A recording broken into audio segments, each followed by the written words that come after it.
Welcome back to the morning show here on Arise News. I'm Ruben Abati. I am OG Akbi. Our second guest is a member of the Pro-National Conference organization and the chairman of its Youth Wing Action Group. He is presently the fractional vice chairman of the Lagos APC chapter. Segun Bashorun, welcome to the morning show. Thank you. Thank you for joining us today. Hi, Segun. Thank you for having me. Good morning. Welcome. Thank you for honoring our invitation. Much welcome. Well, let's start with the APC Gubernatorial Primaries in Lagos State. Yeah. Before we go into the details, I know you belong to the Fuad faction. Yes, I do. And the Fuad faction has written a letter protesting that, that faction has been excluded from the entire process.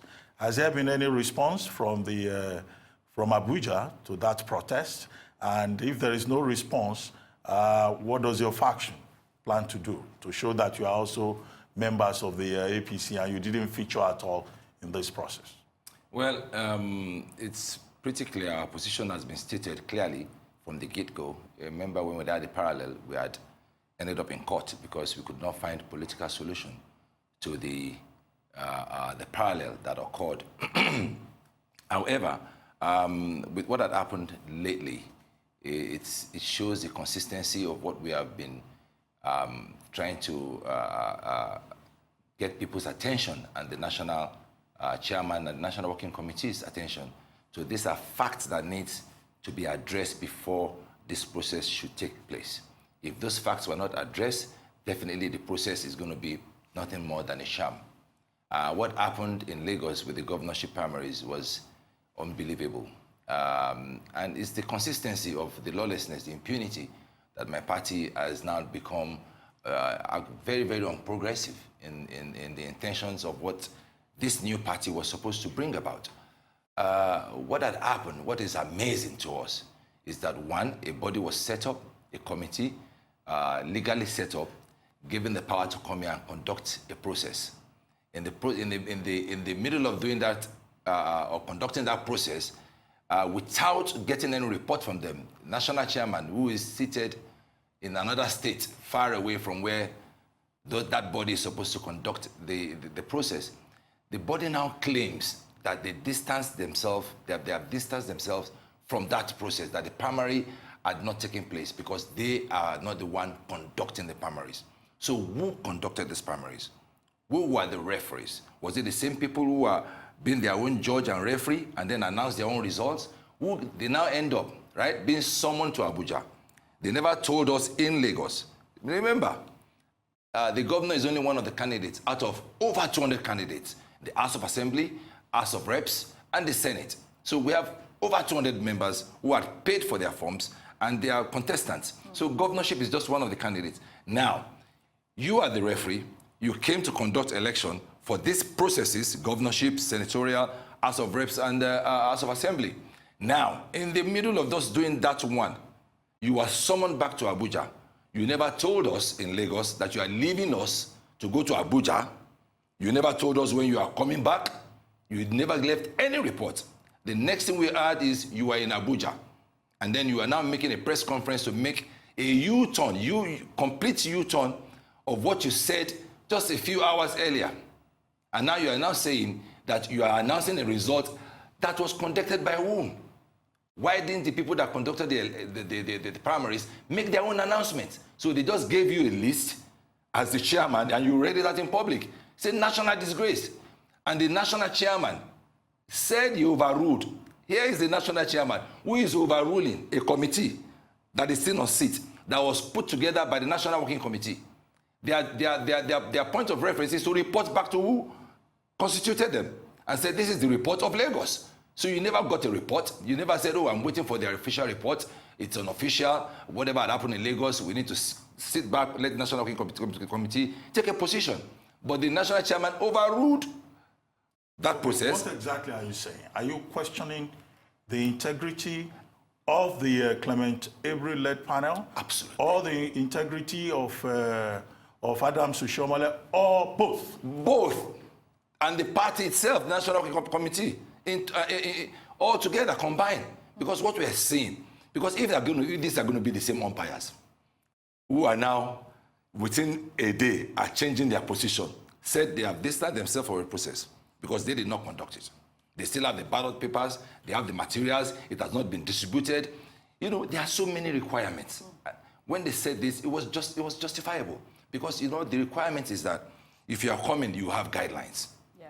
If I have paid for a process, I need to see the guidelines. In the guidelines, I also know where the contest is going to take place. I will know the umpires that are coming. Then I will have 48 hours before the contestation, the list of all registered members that are going to vote or delegates. It is their right for all the aspirants to have them. None have it today. They have not addressed anybody, and all of a sudden they left. Whether they are back in Lagos, nobody knows. So what credibility is this body going to bring to us? The same body that have... You see, we spoke earlier with Professor Tome, who was a candidate in the APC Gubernatorial Primaries in Delta State. And he raised the same issue about guidelines, about the conduct of the National Working Committee panel. If you check what happened in Ogun State, it's the same problem.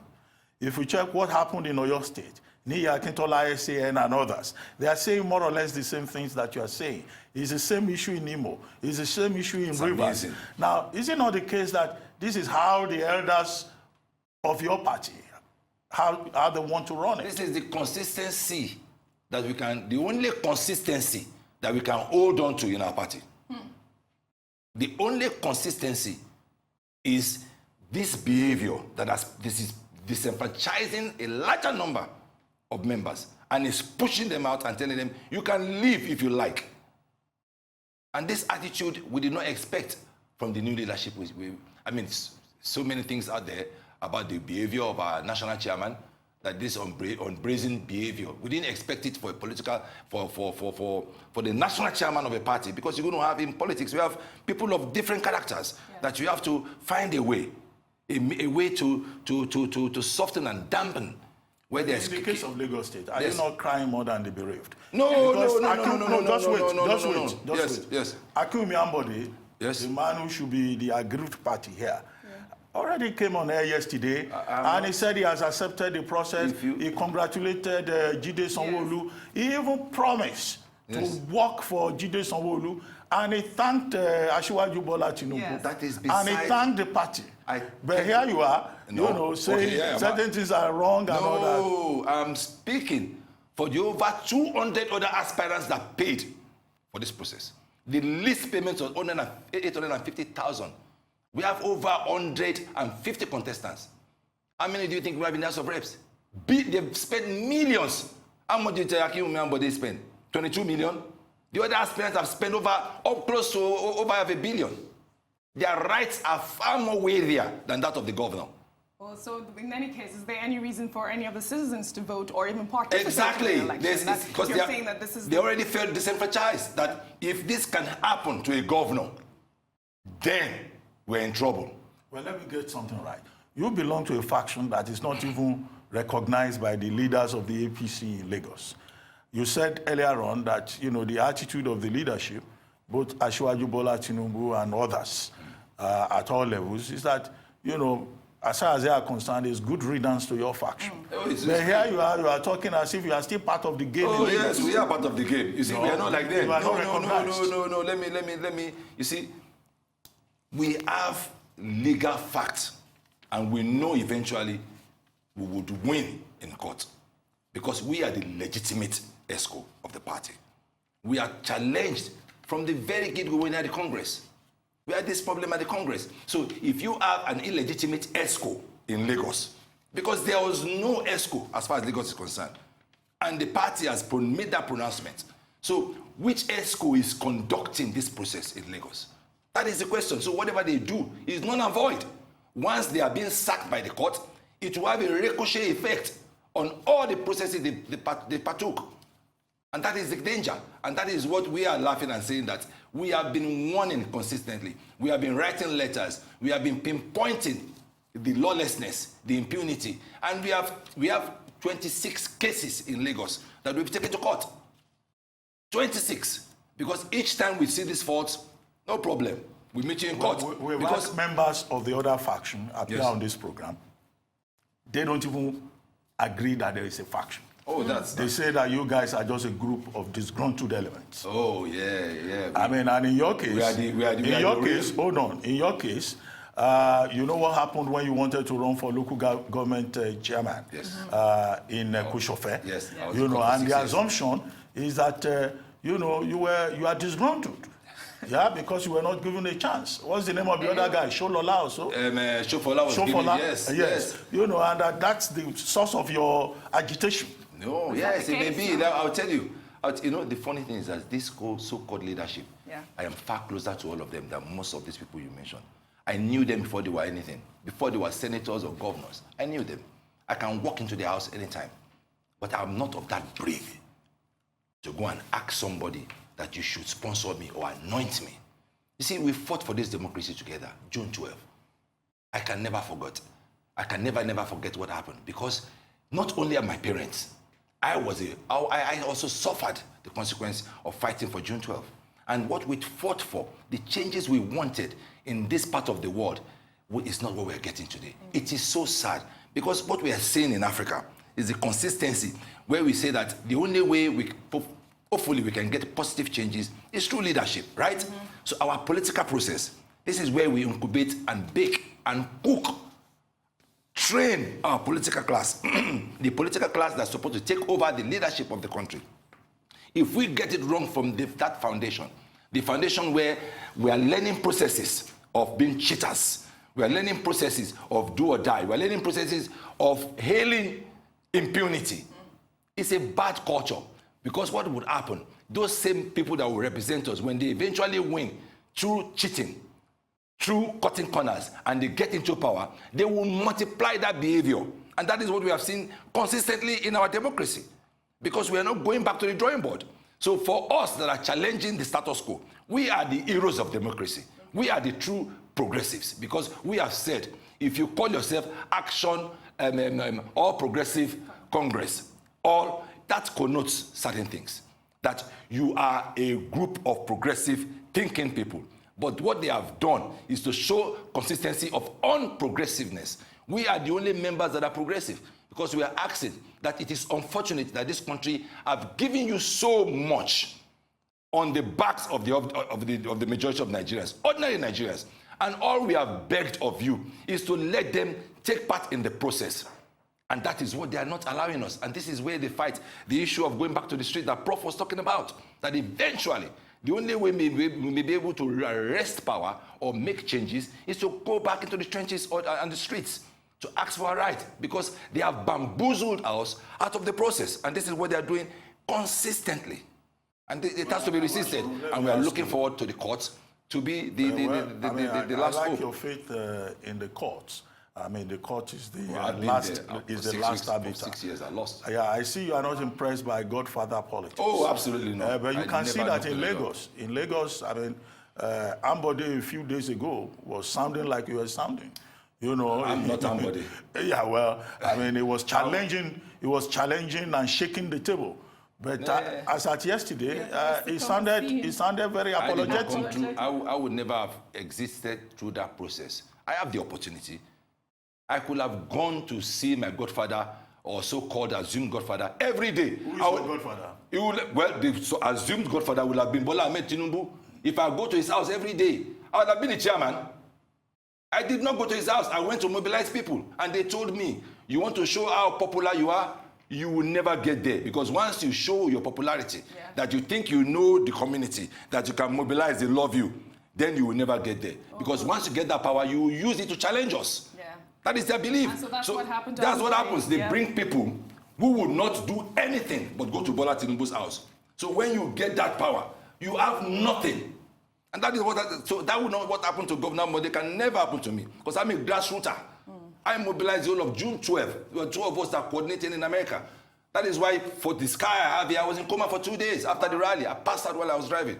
Wow. So that experience, I understand it. I cannot go through a process where somebody will now say that, oh, you good boy, you're one of the good boys. You now go and be the chairman, you be the commissioner, you be the governor. That has to be resisted. We are not going to move forward. That is the mediocrity that we are seeing, we are practicing. Because democracy is not being practiced at all. This is pure dictatorship that we're seeing in Nigeria. So and we know the ruling class. What do you think Ambode's fate is going to be now that he's apologized and he's being remorseful and congratulating Sanwo-Olu? How supportive do you think he would be? Well, that is left to be Sanwo-Olu? seen. I mean, what he has done is a personal choice for him. It's unfortunate, however, because a lot of aspirants who are vying for assembly and House of Reps were looking forward to some kind of leaning. And for those who are taking the leaning to support him, they will be, of course, at the receiving end today, because the governor, they were hoping or looking at a step down. So definitely it will affect some of those. So it is rather, that is the only sore point for me. But the personal decision he made, I didn't say anything wrong with it. I was not surprised. That's how he emerged, how the same people that, I mean, two wrongs can never make a right. I completely agree with that. But however, the process that brought him into power, if you're going to fight that process, you will have prepared way ahead for it. And I think that's where the Achilles came. He was not prepared for what he saw. If at the end of the day, the Fuad Oki faction, say, loses in court, or is unable to persuade the Godfather, let's keep using that phrase, to take you guys back, is there a possibility? We're not begging to anybody to take us. We're actually letting the Godfather know the type and the style of Godfatherism or politics you play in Lagos is a disservice not only to Lagos, but to the entire nation. And we were going to resist you and force you to make changes. Nobody's telling you, oh, you're not the father, go and say that. No, we are telling you that no man can be an island. Until that thinking. No, but in Asiwaju Tinubu's case, I mean, he's not an island. He has, in this fight with Ambode, I mean, he had almost everybody behind him, the leaders of the party, the chairman of the local councils. He handpicked all of them. Who are them? Mention one of them. But they hold influence, they have constituencies. And they lined up behind him. And they isolated Ambode. Mention one or two. I can tell you the history. They were nobody. So they were all handpicked. Okay. All of them are acting like big men. He didn't unpick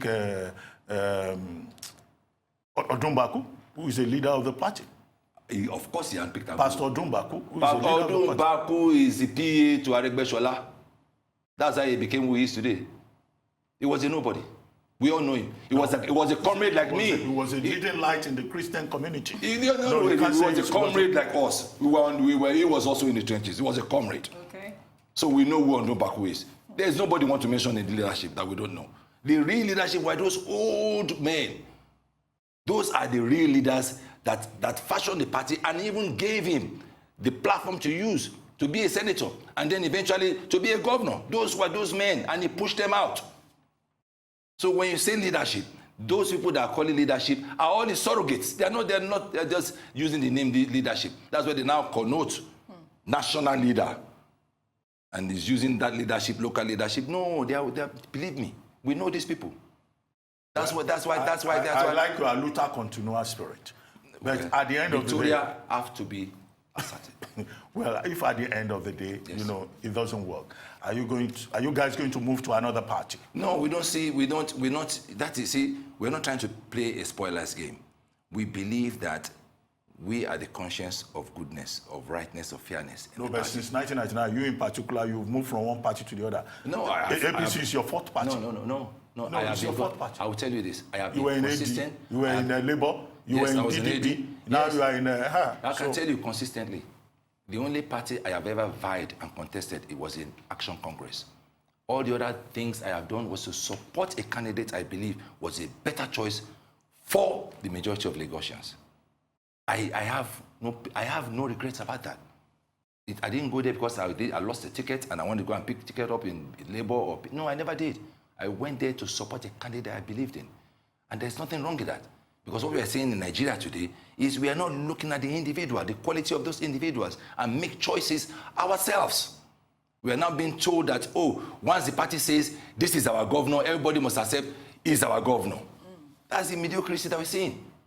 That cannot continue. We're not developing people. Who is the winner here in this process between Ambode and the Godfather? The masses are the losers. An individual is the winner. We must change that narrative. That's to be seen from a different viewpoint. how can the majority of Lagosians win? By allowing them to have more participation in the processes that churns out the leaders or their leaders for tomorrow. That is what we are fighting for. That is the consistency in our position. Let me remind you, in our press conference that you mentioned earlier, I alluded to earlier, we made it very clear that we had not endorsed any of the aspirants. And we told people on our parallel and said, you are free to choose anybody you want to work for.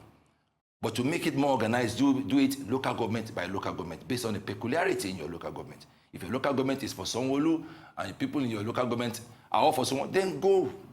Fine. If it is Ambode, fine. If it is Amzat, we didn't anoint anybody because we did not want to lose focus of what we are fighting for. Fairness, equity, transparency in the party. Because we didn't want to lose that at all. So we're not part of choosing any candidate. No, we were never part of it. But we supported people on principle that everybody has the right to contest and the contestation must be fair, especially based on our guidelines, on our rules, the rules we made for the process. We made these rules, apart from the one the INEC and the electoral body made. Let me ask you another question. I mean, Lagosians, the people who live here, OG and I and others like us, we may have just been watching from the sidelines, following all of this, since we're not, partisan in the matter. Do you see APC being affected in the 2019 gubernatorial election in Lagos State by what has happened? Of course, that is my point. If you have over 200 contestants who have paid, and 160 of them are disenfranchised, brazenly disenfranchised. You said here, as composed as Prof was, he was not happy. As composed... He was very angry. Of course, as composed as Ambode is, he is not happy. So now, let's now go back to the other 160 or possibly 150 members that are going to be disenfranchised. What kind of problems do you face? Yes, if they are disenfranchised, then they may be forced, when they believe brazenly, when they say that the way the party is going is so brazen that this is not progressive, then that may create the problem you're talking of. Because they may now see that there is no hope for me in this party. Or they may see that it has to be payback when they see that opportunity. We are giving room, and this is not only going to happen in Lagos, it may happen nationwide. Because we have a national body that is not taking that into cognizance. They are bending the rules every day, every minute. There's no consistency. That is the only consistency in APC. I'm saying it. It's not about whether I don't go to any of them to go and beg them for anything. I say my mind. We cannot allow this in this party to continue. It's going to affect us grievously, gravely. It's going to affect us if we continue like this. President Buhari has been intervening in many of these cases. Our president in is Lagos, not a party man. in Imo, in Kaduna. Why do you say President Buhari is not a party man? He's a leader of the party. He's our president. He has never been a party man. People run to him to say, help me, help me. So he's doing absolutely nothing. We know our president. Yeah. Right now, the most important thing is his own. No, how do you say he's not a party man? He's a busy man. He doesn't have time. AMPP to CPC to He doesn't have APC. time for party activities like that. He doesn't. He has made it clear. And of course, he's the sitting president. He has to be busy. He's busy doing the work of the nation. He should not bother in interfering in the party. And this is part of the problem we are having in this country. When you have people who are representing the party, now becomes the party leadership. It's inconsistency. Because you find people who are office holders, who are now, because they are elected, you now become a party leader. It shouldn't be so. Before Oshiomhole assumed office as party chairman, yes, we had Chief John Oyegun. I'd like you to do a comparison of the two and do an assessment of how Oshiomhole has been running the party. They are miles apart. We thought Oyegun was slow, but he was principled. We thought he was not assertive enough in bringing discipline to the party, but we are even seeing greater indiscipline today. We are seeing the act of being insensitive is amazing. Because the way our national chairman, a lot of people have been begging him to tone it down. You really have to tone it down. This is a gentleman's position. People must be able to see you as fair. Even if you are not, you must be seen. You may be unfair late in the night or in the darkness, But while you are in front of everybody, you must be seen to be fair. So he does things, then comes back and tries to retract or redo it. That is not. So in comparison, they are miles apart. Okay, besides the fact that the way Sanwo-Olu won, let's put that aside. What do you make of him as governor of Lagos State? Well, it was in LSDP's. No, he has not won yet. He becomes governor. I mean, I want to know, like, Well, first and foremost, let's start with the fact that he becomes a candidate. He's a candidate for the party. His chances are, of course, you're not an incumbent. You're just as fresh and as green as the next opposition that is coming. So it's the balancing is, if you look at it, it's almost at par, except that they may have a better machinery of the ruling party behind him. It depends how well you'll be able to make use of that. Of course, it will not be Sanwo-Olu, it will be the machinery of the party. But there is always more surprises when you bring somebody new. There might be things of him that you do not know before that may appear what tomorrow. about the accusations that... Oh, yes. In other climes, if you have to, when any such allegation comes against you, you must categorically address them and say, I was never arrested. There's nothing wrong in him saying, I have never been arrested in my life. Not only for that, but for anything. It's only credible for somebody who is going to be who is vying to be an executive governor to say, I'm a credible, I have never had criminal allegations or records in my life. I've never been arrested. I've never been in prison. We need to know those things. It's its own civic responsibility, and it's our right to know for somebody who is going to be number one. Well, we're going to wrap up this conversation quickly now, so that now, with all of this, against this background and what you know, I'm asking you a straight answer, and I want honest answer. Okay. Do you think that the APC deserves a second term in office at the federal level? Because that answer is a tricky question, and you've asked me not to be tricky about it. The reason why I would say it is tricky is that I don't know who the candidate is, the opposition candidate. But with the way we are now, yes, we can say we have the better candidate, because we don't know who the opposition is going to be tomorrow. So let us assume that Buhari is the better candidate, but he's not the best candidate for this nation. Because we know consistently that there are certain things that even him as a president has accepted, that he's not a young man. We like him for certain things. I don't know him. I cannot vouch for many things people have said about him.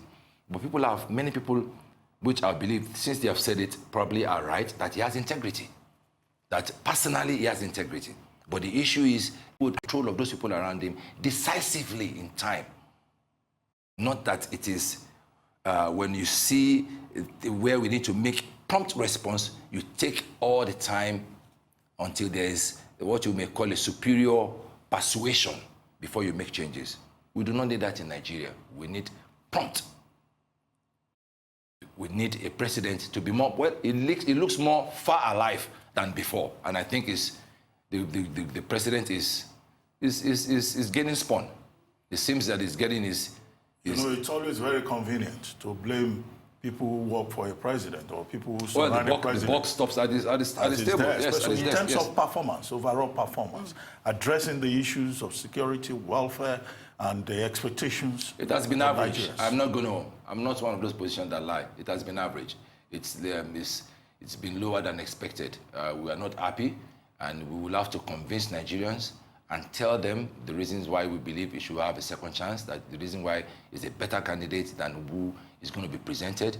But for us, who like to play politics by the books, we are looking and seeing who is going to be presented, then we can give reasons why Buhari is far better. That if the PDP comes up tomorrow with a candidate that you consider using your own parameters, younger, stronger, more attentive, more likely to focus strictly on the job, and more assertive, are you likely to campaign for that other candidate? No.